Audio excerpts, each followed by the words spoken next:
Hey friends, Mike from Go Cell Phone Repair, and today we have a guest, Z from Z Reviews Tech. We are going to be talking about phones that aren't made by Apple and aren't made by Samsung for once, because man, that's all you hear about anymore. So Z, welcome to the Hangout and say hello.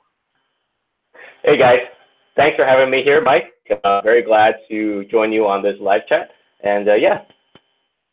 I am excited. I know a lot of other people are, because we keep having this topic come up every other week or so. You know, people say, hey, 2018 is going to be the year of the budget phone because, you know, 2017. Apple and what's that? 2017. Did I say 2017? No, you said 2018, but I was saying I started in 2017. Oh, okay, gotcha.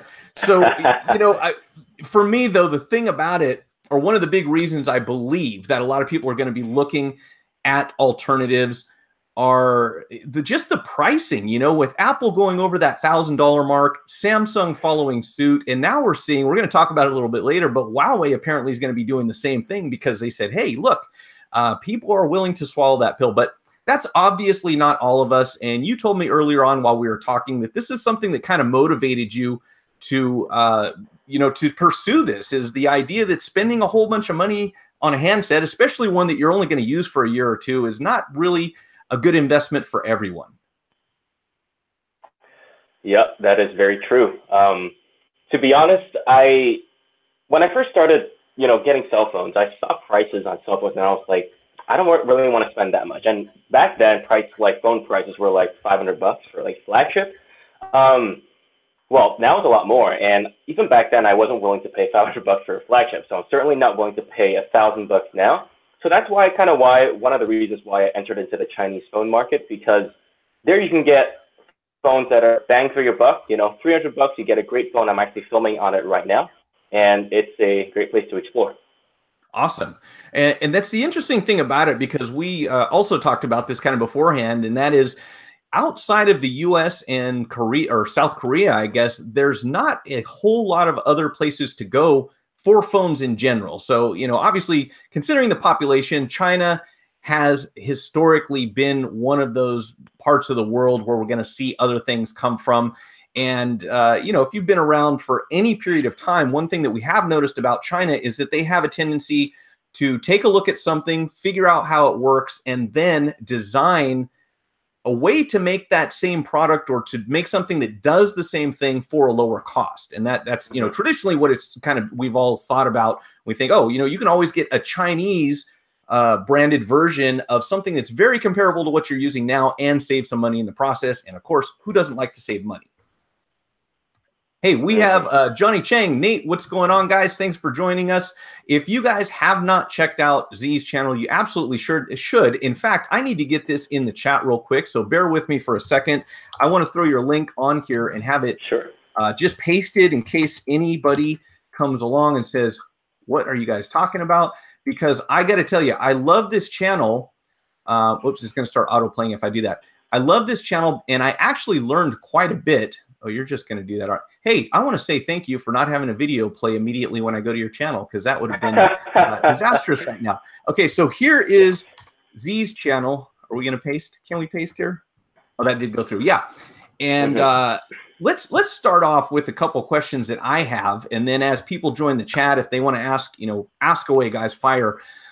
First of all, again, we had briefly discussed how big the worldwide phone market is relative to what we see in the US, because being a US citizen, and I'm sure a Canadian citizen, or anyone who's living in the Americas, you probably see a lot of what goes on in the US, but we don't necessarily have a conscious awareness of the rest of the world, you know, when it comes to a lot of things, and phones included.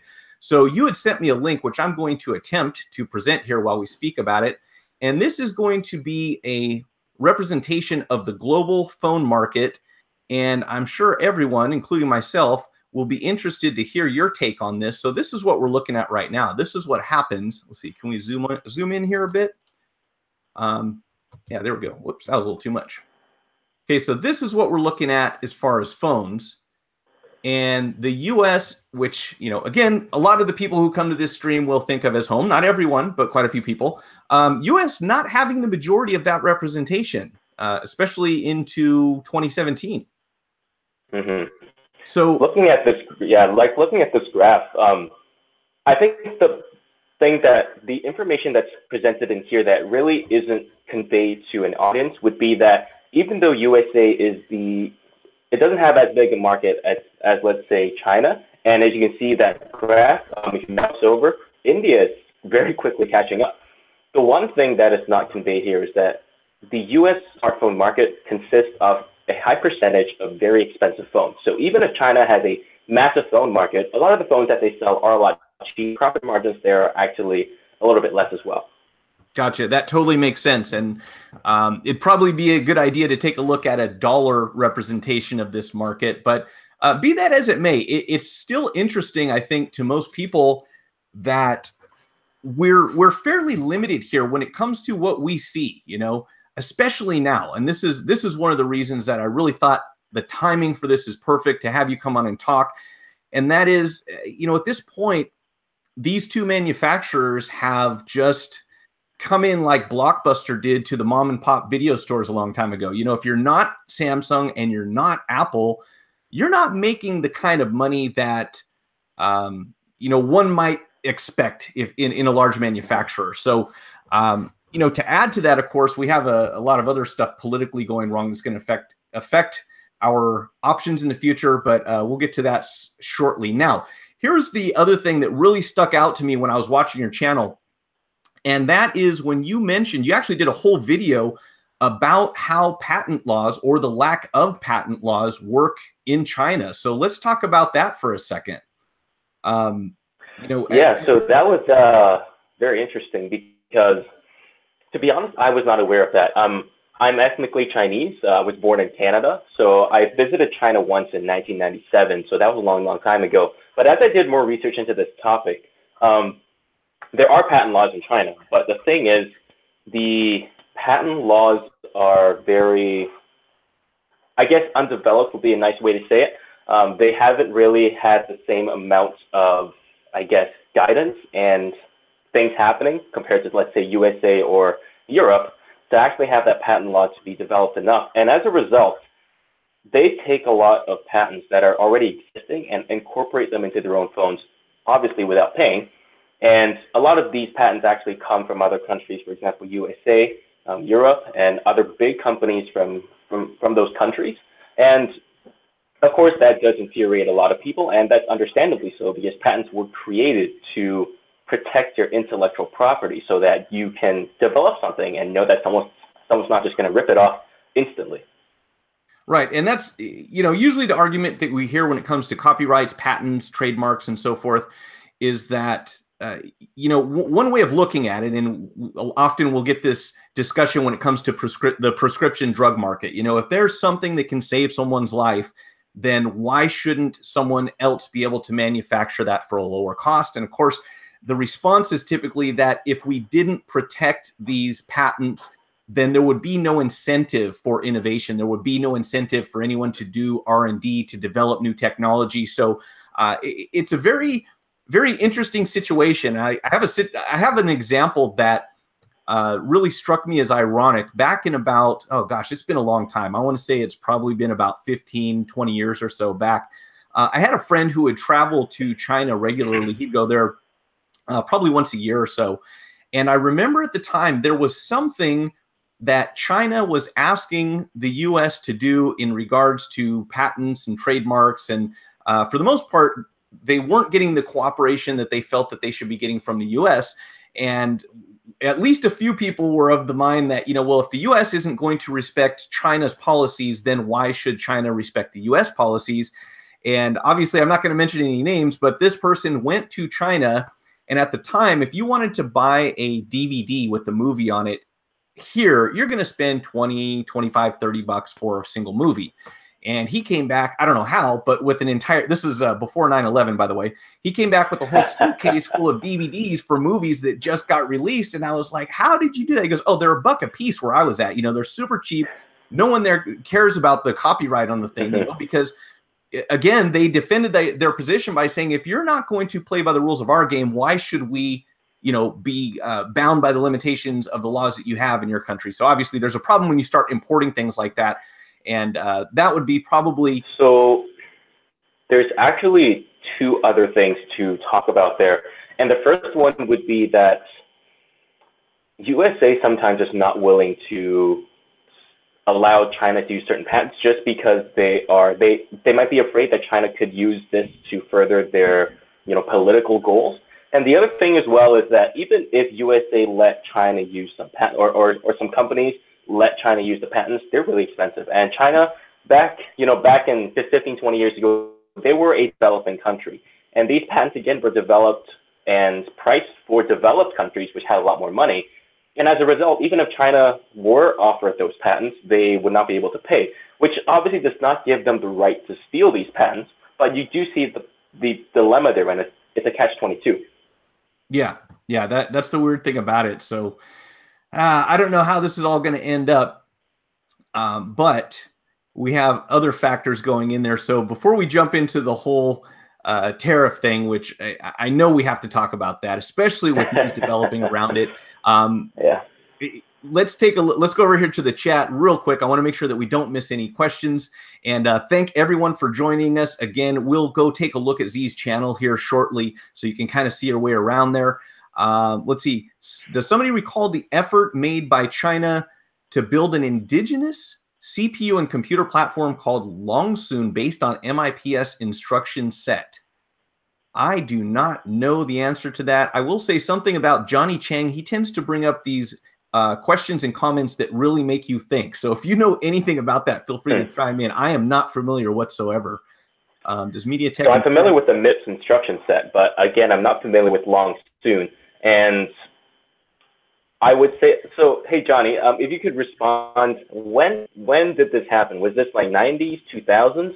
Because if it was 90s, their technology was just not there. So I really don't think they could have built something competitive with, US, with Intel, even back in the 90s.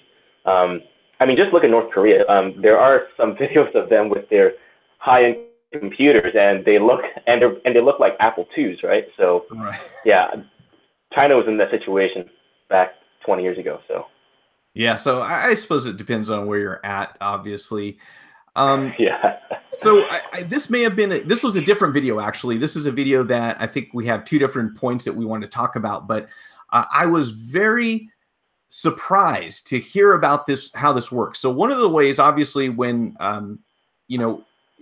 beside from the point that I don't know if it's fair to say that ideas or technology is stolen, because if we look at the market here, if we look at Apple and Samsung and everyone else in the game, even going back as far as Windows and Mac operating system, everyone steals or borrows, depending on which term you want to use, from other people, all the way down to this silly notch that I could really care less about, and I don't think it's really a big deal, but all these companies are going to take a look at what someone else is doing and say, this is what the consumer is responding to. We need to do something similar.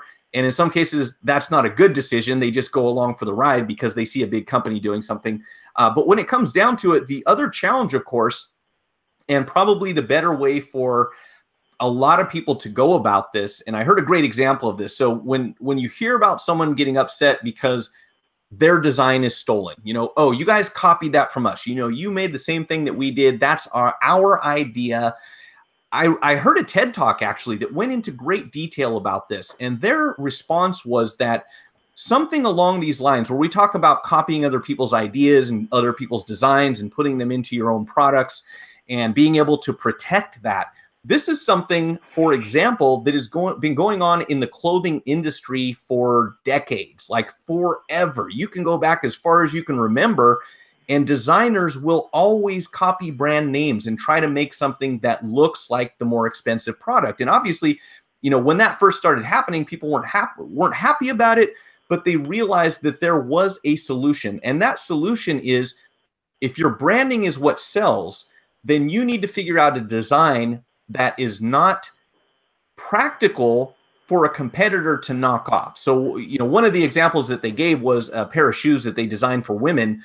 And these shoes had a titanium coating that was on the heel. So if you want to copy that, you're going to have to invest the money to build that same product. And that put a stop to anyone trying to imitate it, because you couldn't. It just simply wasn't possible. So, you know, they kind of offer this as an argument for why manufacturers should be looking for ways, maybe not just to protect their design ideas, but to design something that other people don't have the capability of copying, to the point where if they did, they could just build their own thing. They wouldn't need to copy anyone else. So that was one of the factors, but it's still a valid consideration when we talk about Chinese, if you want to call them knockoffs or imitations, or, you know, whatever term we prefer for it. And that is the cost of building the phone. So when I came across your video that talks about how these companies often acquire discounted SoCs, and I want you to, if you would, kind of explain how that works, what the advantages and disadvantages are, and for anyone who's not familiar with system-on-chip design, kind of give them an idea of what that means. Sure. So system-on-chip design would be pretty much taking your desktop and shrinking it down onto a chip. So on that little chip, you have your CPU, you have your graphics chip, you might have RAM, actually, because I think sometimes they'll separate RAM out from that SoC. So it's basically, you have a bunch of stuff. You have your audio chip. So you have a lot of chips crammed into one little thing that's the size of a penny. And so that really makes it easier and more compact. So you can fit a system on a chip inside a cell phone, kind of like this, and it's tiny, and, you know, it's fairly powerful. And it does pretty much everything you want to do. Now, the way these things are sold is you'll make a batch of, let's say, 1,000 chips. And this batch of 1,000 chips will have a failure rate of, let's say, 5 out of 1,000. So if you sample these chips, if you sample like every single chip, 5 of them will fail. So that has a 0.5, is it 0.5? Yeah, 0.5% failure rate. Now, let's say you take the next batch, and that has 20 chips that fail. So how many percent failure is that? Quick math. My brain's not working right now. I am certainly not a math expert. So there, 2% failure rate. Now, okay. Samsung is willing to pay more for the batch that has less failed chips. And a small company like this company, which is called Elephone, they're not willing to pay that money, so they'll pay less money for the batch with more failed chips. And as a result, you do get less reliability on these Chinese phones, even though they have improved over a long time. Now, before we go on to anything else, I do want to say that huge companies like Samsung, they do the same thing, actually. They'll buy the best batch of chips with the least failures for their Galaxy S9. But if they have a budget phone, let's say the Galaxy J7 or the Galaxy A5, which are, you know, low-end cheap phones, they'll happily take those higher failure rate batches of SoCs or CPUs and stick them in the phones because it saves them money and it lets them drive the cost lower. Gotcha. So basically, if we go and look at a budget phone, we may get a perfectly great work. You know, the SoC could be 100%, no problem, but there is obviously a higher rate of failure, and that extends into the name brands that buy this, what would we call it, like a lower tiered quality overall. Mm-hmm. And actually, I got this information from my father because my dad used to work at Western Digital, and the way they sell chips, SoCs and hard drives it's obviously a little bit different, but the same concept is there, right? You take a batch of 1,000 hard drives and you sell the batches with the least failure rates more expensive, and you sell the ones with the higher failure rates, you sell them off cheaper. So that's a concept that's used pretty much everywhere. Okay. And it seems like what you probably should be doing is figuring out why certain batches have a higher failure rate, right? And I assume they do that, but they've got inventory at that point, so they're going to be losing if they don't sell it.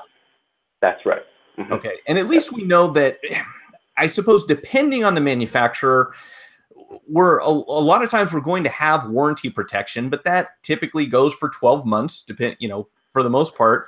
And, working in the phone repair business, that's usually about the time that we start seeing things go wrong with the phone, no matter where it comes from. These things are designed. Let's keep in mind, it would be ridiculous for anyone to design something that lasted a lifetime. That would not, lead to selling any more of anything in the future. So you want to design a product that people enjoy, they get attached to it, they become familiar with your branding, your operating system, and then next year when something new comes out, they have many incentives to upgrade to a newer model. And we see that happen all the time. So that totally makes sense. And it explains a lot. You know, when we look at something that has the same processing speed and the same amount of RAM and the same storage, and you think, how are they doing this so much cheaper? You know, how is it happening? And now we have at least part of the answer, and that is going to be, well, I mean, I'm sure they save money in advertising and in other areas, but they also, I'm probably going to jump slightly out of order here because this leads into the other thing that really blew my mind, and that was a manufacturer who operates with virtually zero profit. And this is the one that I was just, my jaw dropped when I started watching this. And in the beginning of the video, I got to tell you, it's like, I'm thinking, this makes no sense. What, you know, what is this, like a communist thing, or, you know, how is this happening? But I think everyone would be interested to hear that one.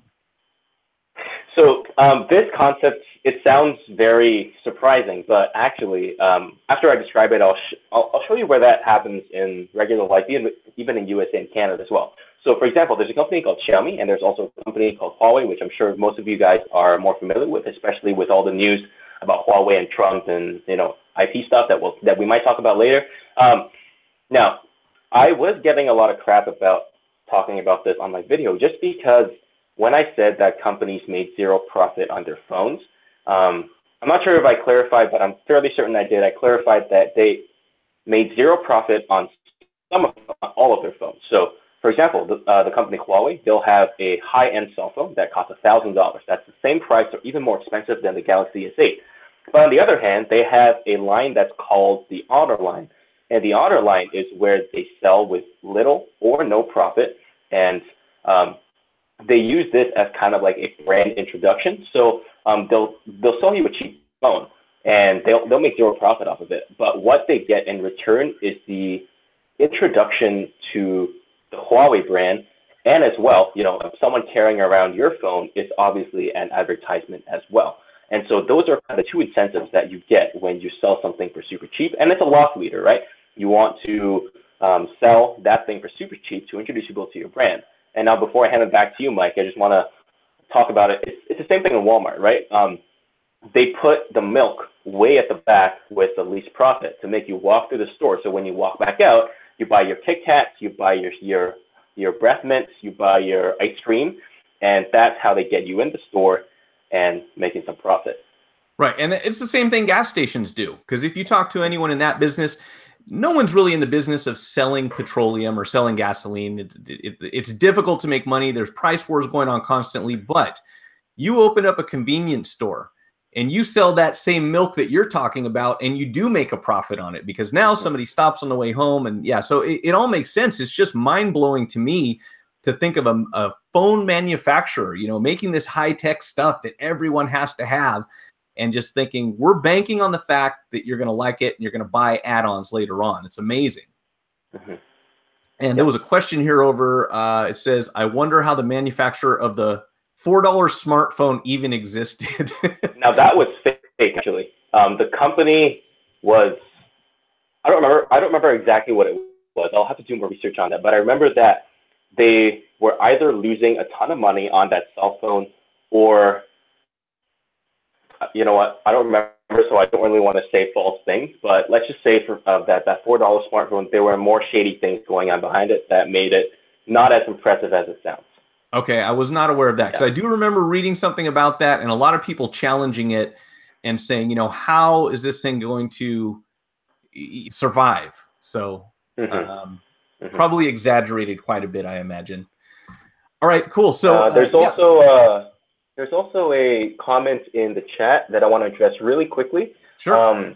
Johnny Chang asks, someone has to talk about why China runs a cellular frequency standard very different from GSM or CDMA, which are ubiquitous elsewhere. That was a hard word to say. I can't speak specifically to GSM CDMA, but I do know that China uses a different set of LTE bands or LTE standards than USA and Europe. And the most I know about that is that the LTE we use in Canada, US, Europe is called FDD LTE. And this LTE is where you can either upload or download, but you can't do both at the same time. But in China, it's called TDD LTE, and you can upload and download at the same time. But apart from that difference, I'm not sure about the rest. Okay, yeah, and that's an interesting one because as far as the U.S. is concerned, back in the days of CDMA, before LTE, we had this. This was one of the big selling points against some of the carriers here. If you were with Verizon, for example, at that time, you had exactly that problem. You couldn't be on a phone call and use your data simultaneously. So that's the way the system was set up at the time. And obviously that's been changed. So yeah, I think we would need a network engineer to really go into the details of that any deeper. But yeah, that is an interesting one. So now they do overlap quite a bit when it comes to the frequencies, because you can take an unlocked phone from one country to the next typically, and you'll get onto something most of the time, which is a good thing because that could be real complicated if you lived in in Europe. So 1001 Noisy Camera says, then the Mate RS is going to subsidize a lot of honors. That makes a lot of sense, right? So they're going to have basically, like you said, their loss leader. And I put this to customers when they come, you know, when I was working in the store and they'd come in and say, you know, how much is the iPhone screen repair? And that was our loss leader. We would do iPhone screen repairs as inexpensively as possible, hoping that when people were in the store that they would buy an accessory or they'd buy a screen protector or some other service. And even then you'll get, well, can you do it any cheaper than that? And the answer is no. We're already, you know, practically operating in the negative, but, you know, someone who has no overhead whatsoever and it'll meet you in a dark alley behind Starbucks might be able to do it for $5 less if you want to drive another 30 miles away. So there's always somebody who will do something cheaper. Let's see. So Hawaii, what's going on? You're a little late, but you can always watch the rest of the replay. Thanks for joining us.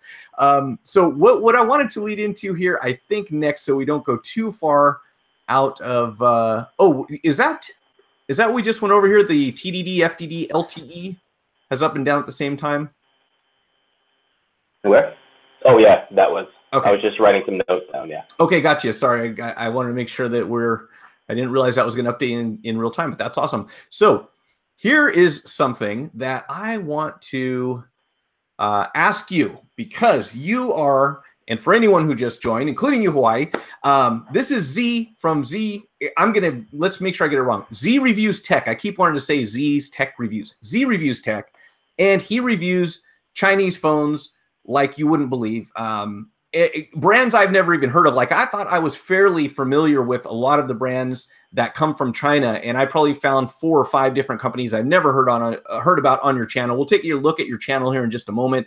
My question, and a question that I get a lot that you would be more than qualified to answer, and that is, what are the most convincing Apple and Samsung clones, and specifically your opinion on the Xiaomi Mi A1, which is supposed to be from what a lot of people are saying, a very decent alternative. If you want Android out of the box, looking like an iPhone, that's the one to go to.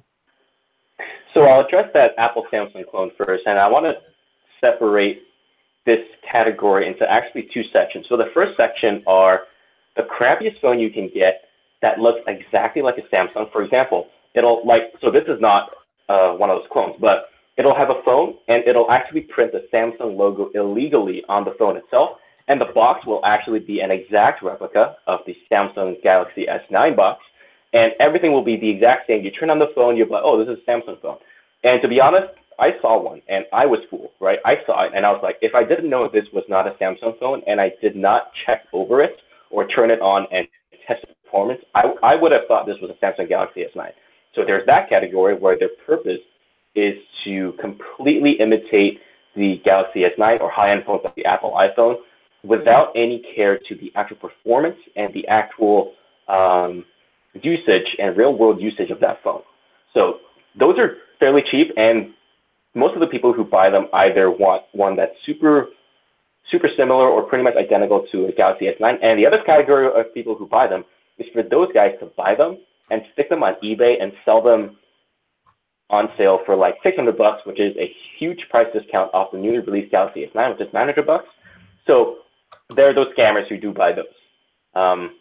And the other category would be companies that don't want to trick you into thinking this is an S9, but they do want to jump in on the trend of, curved displays. And this isn't a perfect example. This is the Elephone U Pro. And now, how do you spell Elephone? It's actually telephone without the T. So Elephone. Okay.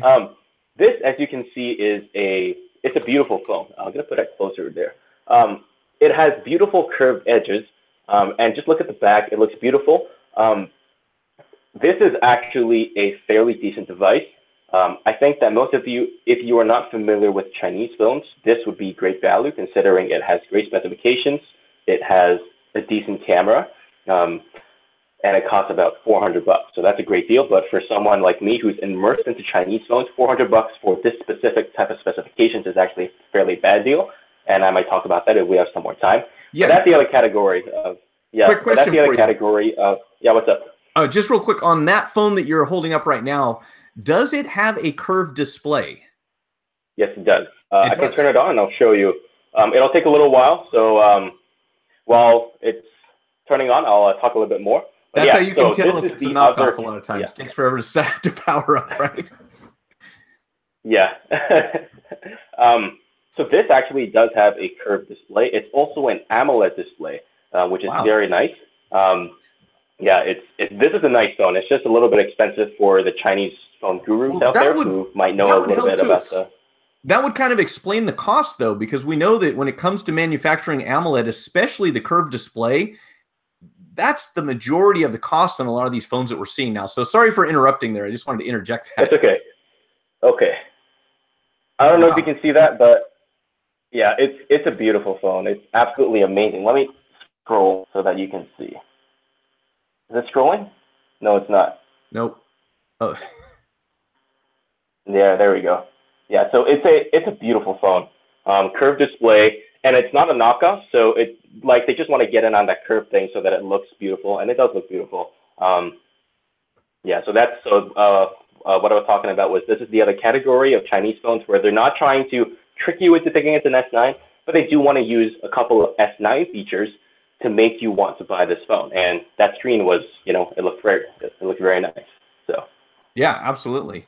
And to address what you said earlier, I know a lot of the people in the chat are technicians, and one of the most unfortunate things we have had to explain to customers before, and that is that they did not buy a Galaxy S, but they actually bought one of those knockoffs that you mentioned earlier, which to someone who doesn't use that type of phone and got it for a gift and thought it was a great deal on eBay or Craigslist, or, I shouldn't say eBay because they're pretty good about policing that stuff now, but buying from a third party and ending up with $100 phone that they spent $600 or $700 for. And man, I was fooled just like you were. The box, the phone, open it up, the back, the logo looked just a little, slightly different. But as soon as you pop the back panel off and you look inside, we can tell by the arrangement of the cables for the display that, yeah, this is a complete fake. But and of course, powering it up, you turn it on and like you said, it lags. It doesn't respond the same way. And the first time that I saw an iPhone that had an Android operating system on it and a micro USB port at the bottom, I'm going, yeah, I cannot repair this for you because it is not actually an iPhone. It still happens. But with that one, what you mentioned, being a Chinese phone that is not a knockoff, and it's probably got impressive specs, I would imagine, in addition to that, because if you're going to put that much money into a display, you wouldn't waste it on a crappy processor and crappy storage or anything like that. So that's pretty cool. Yep. All right. I do want to, real quick, I'm going to put this on the screen so everyone can kind of see what we're talking about. There is a new Xiaomi in town. And we'll get to the depressing part about this later on, which is that a lot of these phones we aren't going to see in the US if the powers that be have their way. But I'd love to hear your input on this one. This is the Xiaomi Mi A1, a $220 iPhone clone with stock Android. Have you? And this is the phone I would recommend to most people if they were to look for a phone from China. And I will say that you can actually find something that's better value than this specific phone.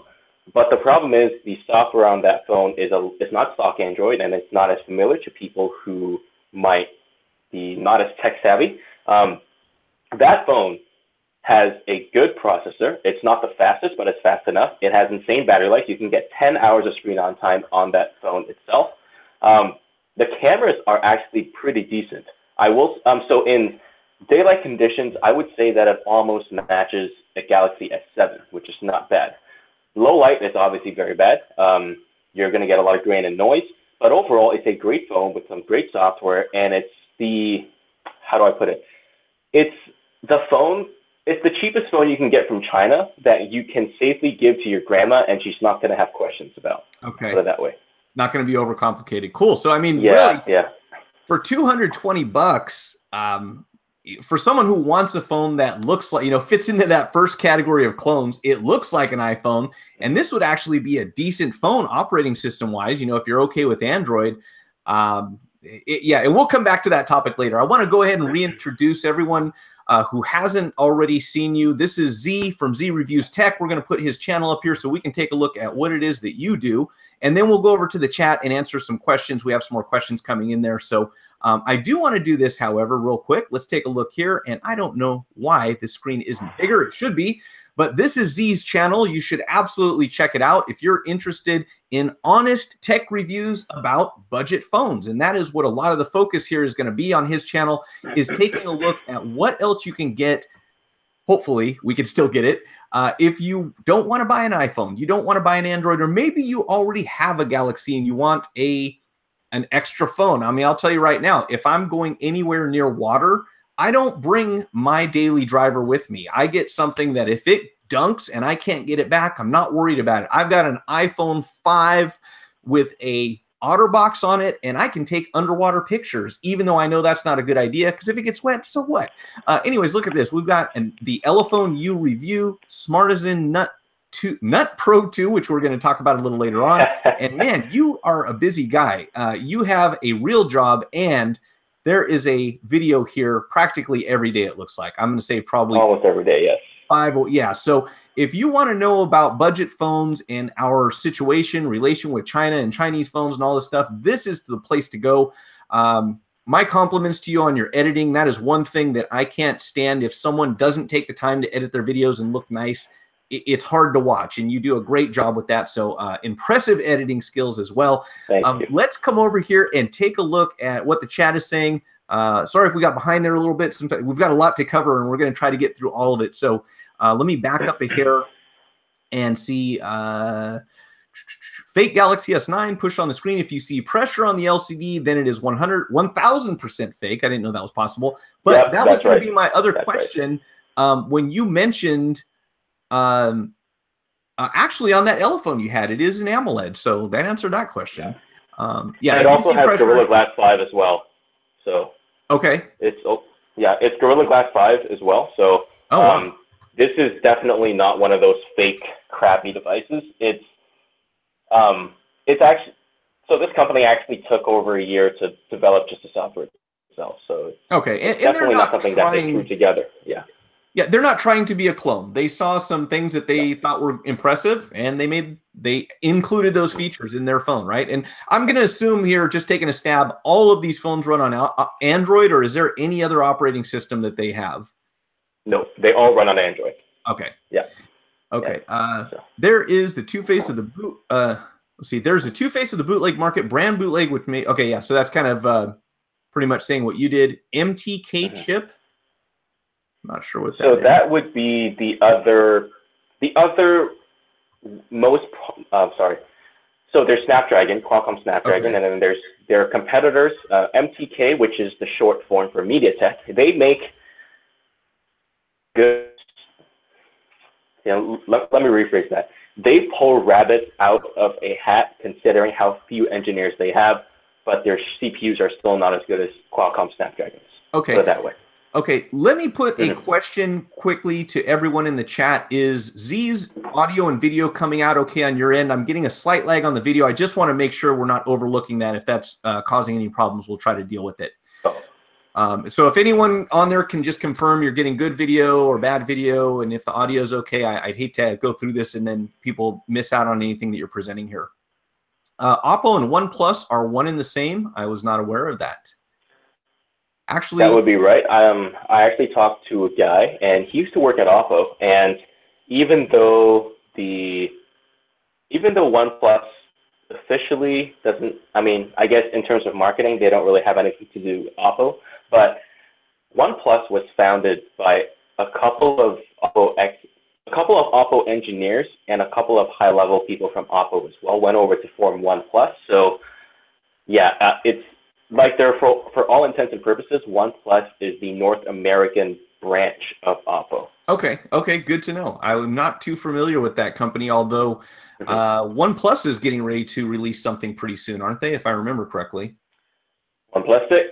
Right. Actually, I have a video on my channel that you guys can check out later. That is most likely the phone template from Oppo. Like, so Oppo released the phone, and that is most likely the template they're going to use for the OnePlus 6, actually. So you can kind of get a sneak preview on that. Yeah. Nice. I'll type it in the thing.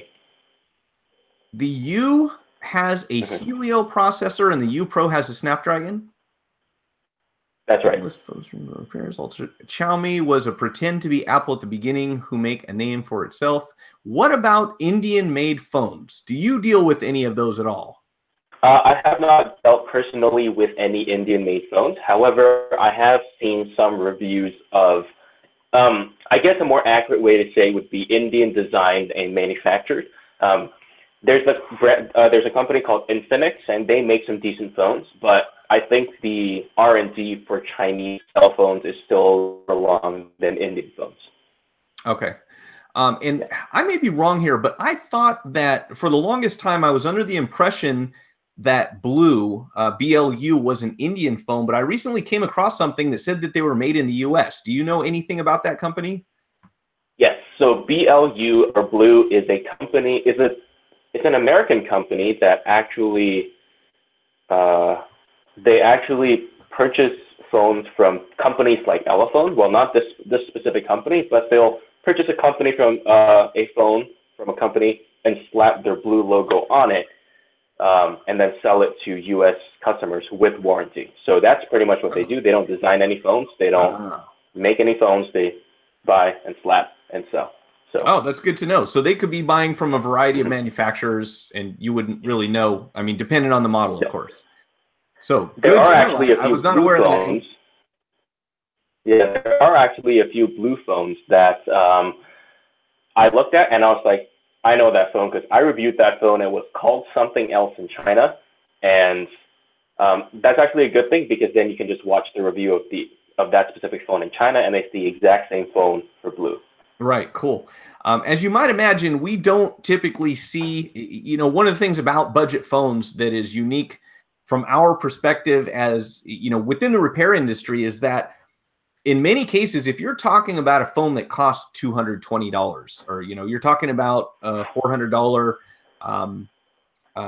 discount, you know, budget type phone, it's not often feasible or practical for us to repair those phones because typically, one, sourcing the parts, you know, if someone came in with a Blue phone, the first thing would be getting a part for it. We wouldn't have distribution here. Like we wouldn't have suppliers that carry that. It's not mainstream enough.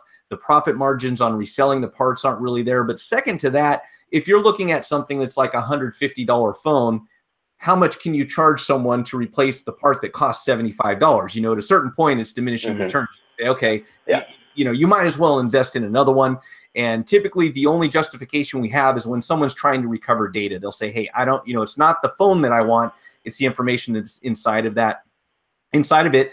And in that case, a lot of times what we'll do is we just get another phone of the same model, pull the motherboard out of their phone, slap it into the new one, and there's your data. And here you have a phone that works again. You know, it makes a lot more sense that way, which is probably one of the downsides, you know, when we talk about sustainability, and this is an issue, I won't dig too deep into this, but one of the things about the higher end phones being that they're worth fixing and they're worth holding on to. And as we hopefully put pressure on these companies to make their devices repairable, so you don't just throw it in the trash once you have a problem with it, that's going to be a big challenge for the budget phone category because it's, you know, when is it really going to make sense for someone to repair a $75 phone? You know, you're going to go, you know, if you got a Go phone off the shelf at Safeway, if it doesn't work, you just go get another phone, right? So Something that comes along with the territory, I suppose. Yeah. Let's see. Hawaii was looking for a tech answer, which I can't give you right now on boot looping Huawei. Hopefully someone else here can on that one. Taiwan not having much electronic manufactured locally. MediaTek is the VIA or the VIA of phone chipsets. That's got to be a technician joke because I don't. What does that mean? Well, VIA is like the crappiest chipset, so okay. I wouldn't say that's completely accurate. They do make some pretty decent chips. They actually have some new chips coming out that could surpass Qualcomm's equivalent chips. So we'll have to keep an eye on that as that develops. Okay. And here's a question for you. And I read these out loud because we also publish this as a podcast. So if everyone says, yeah, I already saw the question, this is for the benefit of anyone who listens to the audio version. For Z, not sure if this has been talked about, but do you think Android One has failed? I feel that they're overpriced, $200 plus US when they are geared towards developing countries. This is from Real World Review. I'll let you tackle that one. This question I'm not as familiar with, but I will say that from my limited knowledge, I think you're right. Android One is supposed to be for developing countries, and $200 would be a phone that upper class people in those developing countries could afford, and not everybody.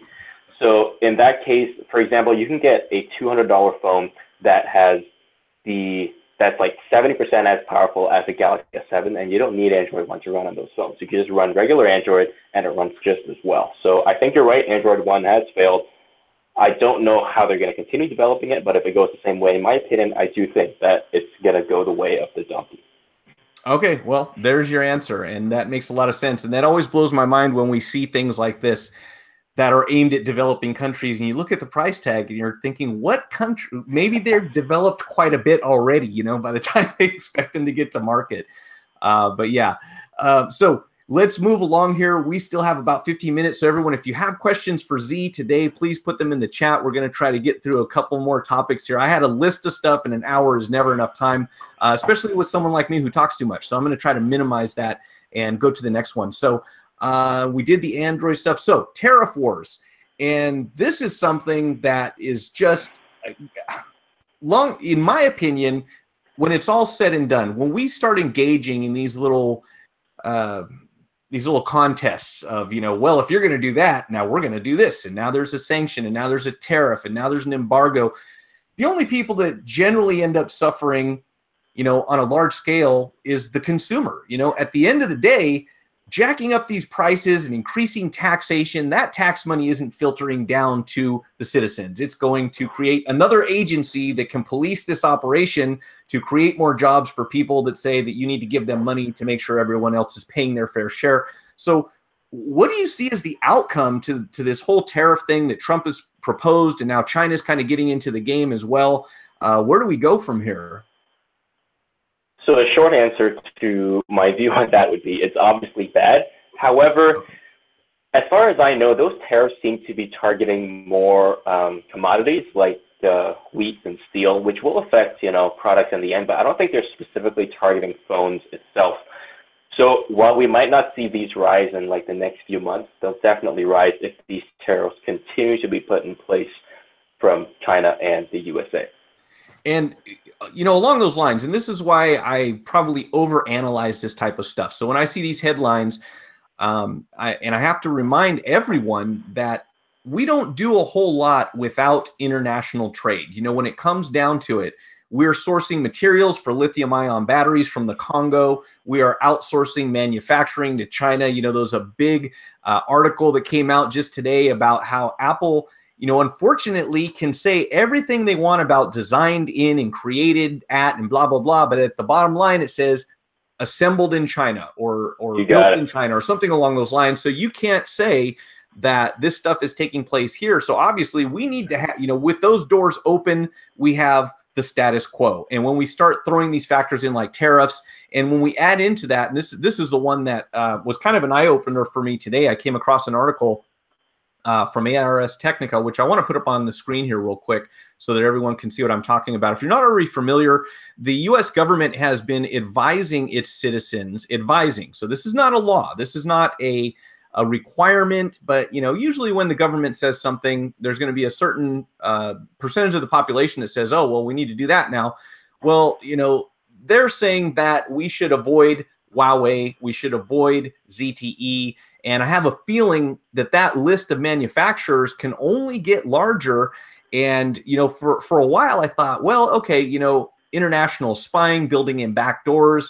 Huawei lost a contract a long time ago with Australia because they provide switching equipment for phone systems. And they said, well, it's made in China, and they would have, they're not necessarily an adversary, but, there's the potential for spying and stuff like that. And for that reason, I believe is where this whole idea came from. Now, this article, if you take a minute, and I'll put these links down here when we get finished at the end, this is the FCC saying that they are going to try to block Chinese technology, including Huawei and ZTE, and this could expand into other brands, basically diminishing your choices. And if you scroll way down here and you start reading about this, one of the points that they make is that this is being proposed by Ajit Pai, my favorite guy ever at the FCC. We're just great buddies because everything he does makes sense for consumers.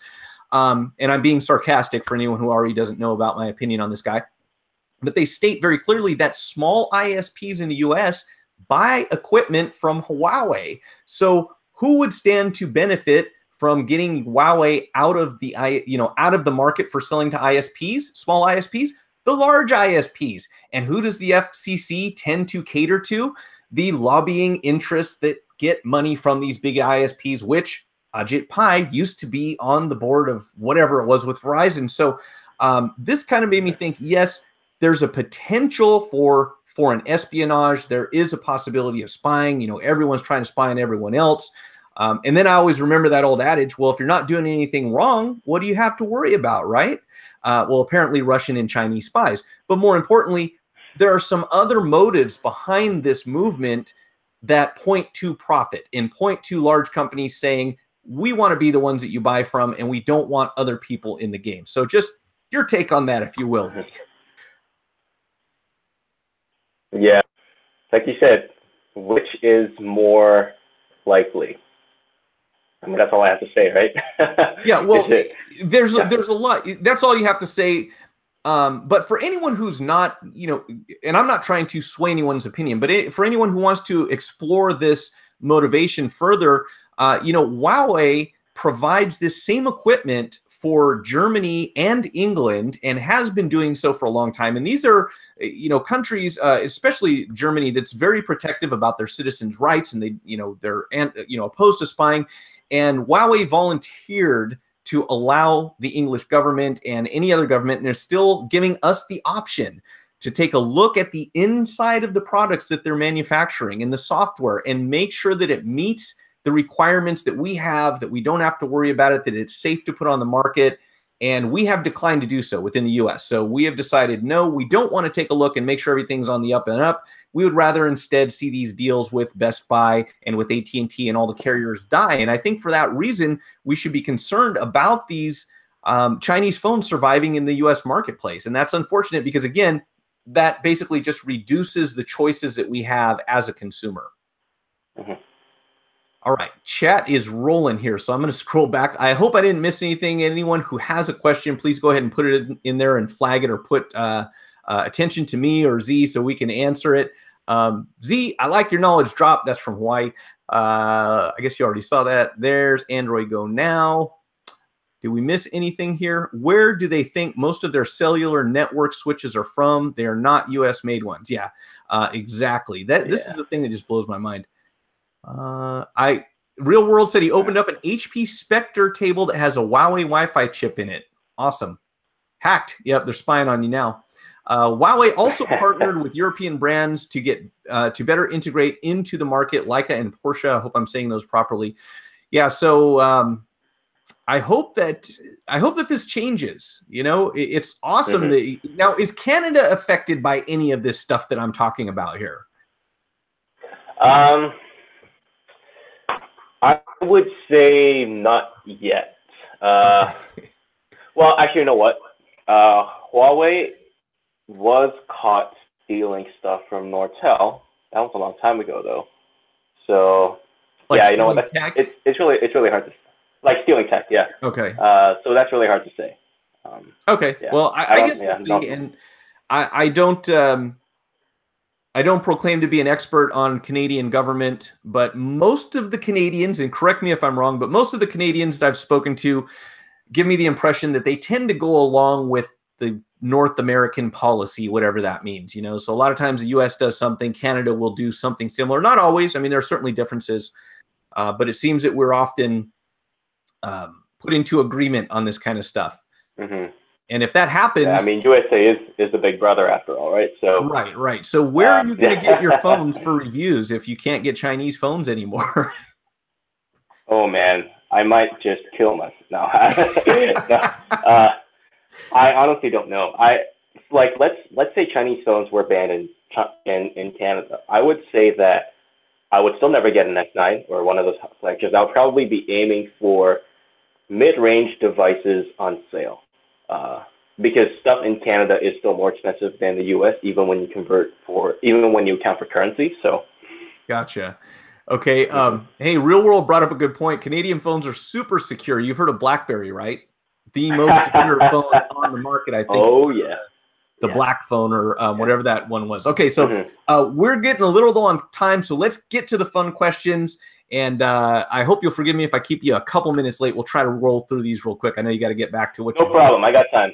Awesome. So, in your opinion, as I'm saying the expert on budget phones right here. I mean, he's got a YouTube channel dedicated to it, folks. So if you want to challenge that, be my guest. But in Z's opinion, who makes the best phone for the money? And I hate that question personally. Okay, when someone asks me what the best phone is, that's like asking me what the best car is. But you said you've got a surprisingly easy answer for us. I do. And I, like you, think this is a question that is very hard to answer. But in my case, because I focus purely on price to performance, that answer is actually fairly simple. You actually have two choices for that. Number one, you have a company called Xiaomi. And number two, you have the super scary spy organization Huawei. Both of these companies make a line of phones that make zero profit or very little profit. And for Huawei, that line is called the Honor line. And for Xiaomi, that line is called the Redmi line. And I will say that I think Huawei's Honor line has more network bands compatible in the US than Xiaomi does. But for me, personally, I focus on mostly Xiaomi stuff. And Xiaomi does make some very good devices. And there are two devices I want to recommend very quickly. Number one is the Redmi 5 Plus, and I'll link those down below. The Redmi 5 Plus costs $180 and it's got great specs, great everything. It looks amazing. And then you have the Redmi Note 5, which again I will link down below. And this one is very fast. I would say it's like 80-90% as fast as the Galaxy S7, and it costs $200. Wow! So that is very, very cheap, very, very good. That's awesome. And crazy thing. If I may backpedal a bit here, how long have you been following this whole category of budget phones? So 2012, that was when I started. 2012, January, actually. Okay, yeah. So you and I, and probably everyone else on here, has witnessed the evolution of Huawei going from a cheap in many ways, all respects of the definition of that word, to an inexpensive alternative that's got really decent specs. It's a beautiful phone. I mean, if you look at this new one, the P20 with the triple cameras on the back, and I mean all this cool stuff that is just, it's a beautiful phone. Let me put this on the screen real quick because I was so blown away by this and disappointed that we may not end up having access to this thing. I mean, look at this. This is a Huawei. Oh yeah. If you looked at a Huawei from 2012. Man, if you looked at a Huawei from 2009, we wouldn't touch them. When they come in for repairs, you take them apart, they just fall apart. That you couldn't do anything. And now you've got something that could seriously compete with the Samsung, in the Android category, a serious competitor, which unfortunately, we may or may not be able to buy. But look at this phone, man. It's beautiful. I would have no problem using something like this. And the upside of a phone like this is that Huawei phones, because they want to break into the US market, they actually have a lot of phones with the correct network bands to work in the USA. There are a lot of Chinese phones. For example, this phone right here, this one's not going to get LTE on any of the carriers. It's going to get 3G on most of them, but not 4G. And that's a big problem if you're looking for a Chinese phone. Yeah. I was lost my place there. Oh, so, and on top of that, being able to hide the notch. How brilliant is that? You know, this whole controversy, if you want to call it that, which I think is overblown. I don't think anyone cares.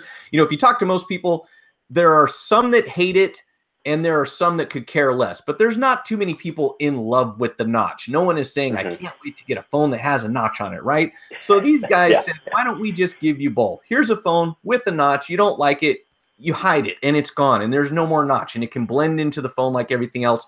And LG is said to be planning to do the same thing on whatever their next phone is, whether it's going to be the Judy or the G7 or whatever that is, that it'll simply be an option that you can just do without. You don't want a notch, you click it, you click a button, the notch is gone, or you slide something down or whatever. And I think that's the perfect answer to this whole thing, which again is probably just a result of people having third world problems at this point. You know, oh my gosh, it's a notch at the top of the phone. I mean, this is going to be a life changer, right? Like, I just don't see who can, I don't understand really anyone caring about that. Let's see. Finally, a phone over the Nokia 1020. How dare you? That is the greatest phone ever made. You say that. Yeah. I miss my 1020. I love the camera on that thing was just ridiculous.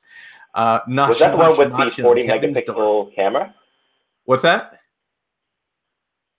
Yeah, I think it was. I think the 1020 was the one with the massive 40 megapixel back camera, right? Yeah. So the 1020 was a 41 megapixel camera, which you basically got that whole bokeh effect or whatever just out of the box, and you had control over everything. It was practically a DSLR when it comes to options. There were two different types of camera apps. There was the stock Nokia app.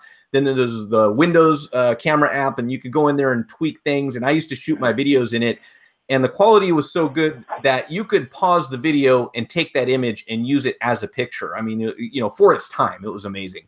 And of course, building in an actual lens, you know, that closed, like there was a shutter on the lens that closed. There was no way you could ever scratch that thing unless you were crazy. But it's gone. So in any case, let's see. The Moto Z-Force is $375 brand new at T-Mobile and $200-300 on eBay. A Snapdragon 835 phone with an unbreakable POLED 1440. The best, not trying to be a budget phone you can buy today. Hey, cool. Let's see if we can get them to send us one of those to demo. Yeah. That'd be awesome.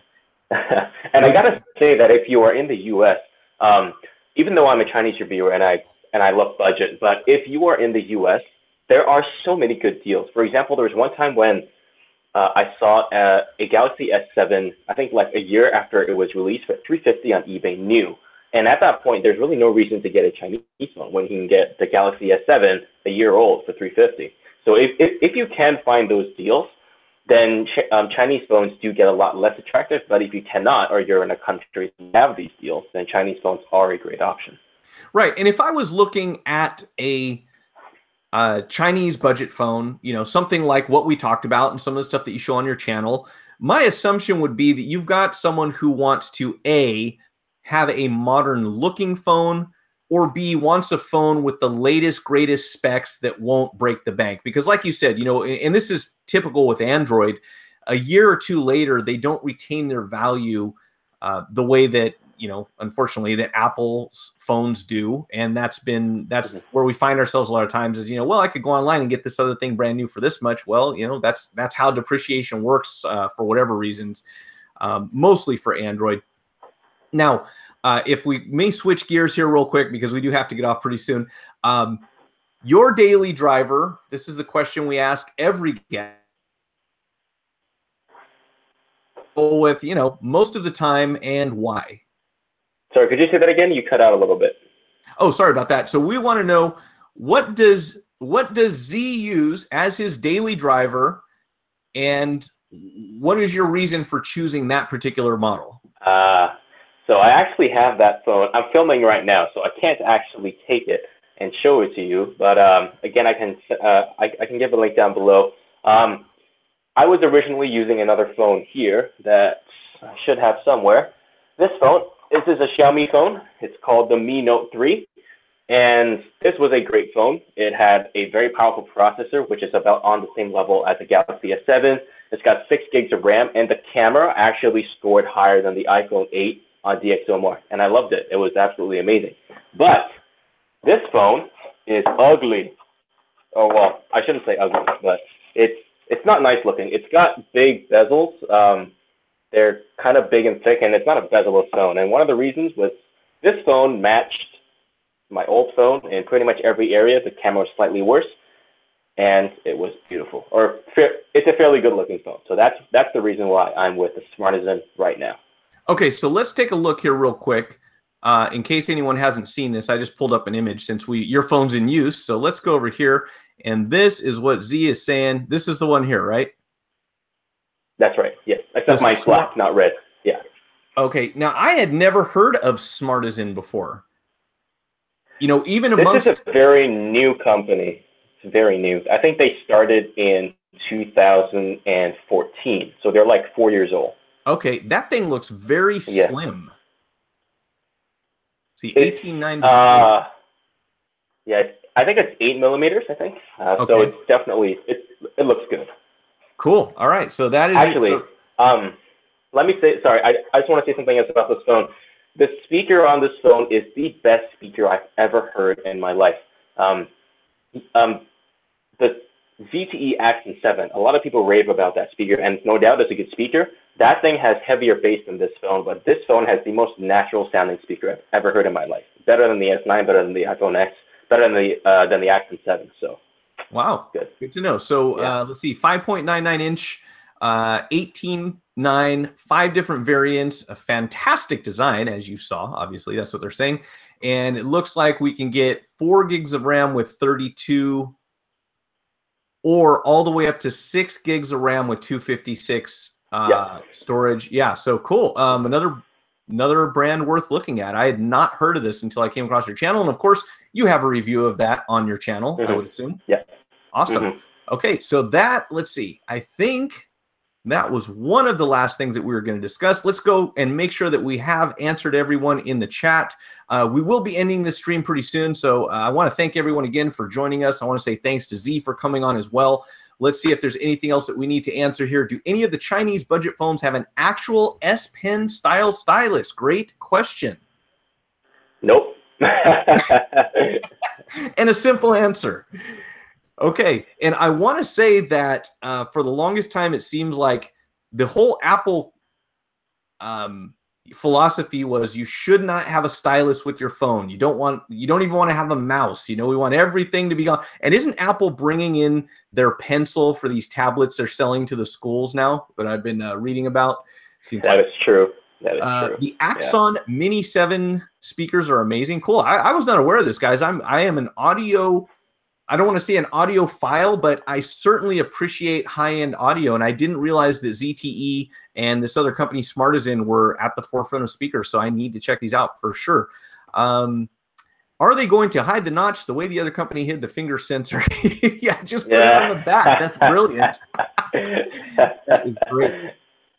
Okay, so that's about it, folks. We're going to wrap it up here shortly, and we will be back. I'll be back Monday, 2 p.m. for the regular Monday afternoon live stream. Next Thursday, we'll have another guest. Hopefully, we'll have Z come on again in the future. This was very enjoyable and not just entertaining, but I got to say informative. And that's what I love about these is that every time we have a guest on, I learn, and I certainly have a lot of room in my brain left for Chinese budget phones because I'm definitely not the expert on these. $50 for a crayon. What? Oh, a $50 Logitech crayon coming out for the iPad. Yeah, that's great. All right, guys. Z, if you will, stick with me for a minute. I'm going to end the broadcast. We'll have a little chat afterwards, and I'll let you go. Everyone else, thanks for joining me, and we will see you next time. Thank you.